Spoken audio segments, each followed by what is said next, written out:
Let's say we want to calculate the average of the sales in these 4 regions for item A.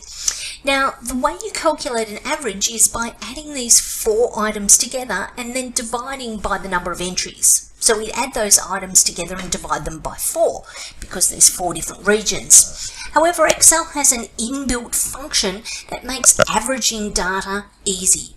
So I'm clicking where I want the answer to go, and if I come up here to AutoSum and click the drop arrow, I'm going to choose average.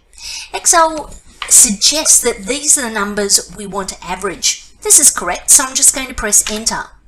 So it's worked out the average of these 4 numbers for item A. Now I can repeat the process again by clicking the drop arrow, choosing average and following the process again. Or because the formula here is correct, I can put my mouse pointer on the little fill cross and drag all the way down the bottom.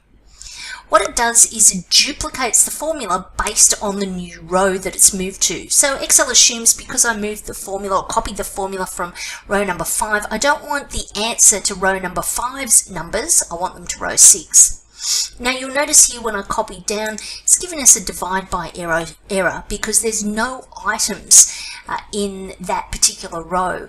So a divide by 0 comes up with an error message. So I'm just going to press delete to delete that.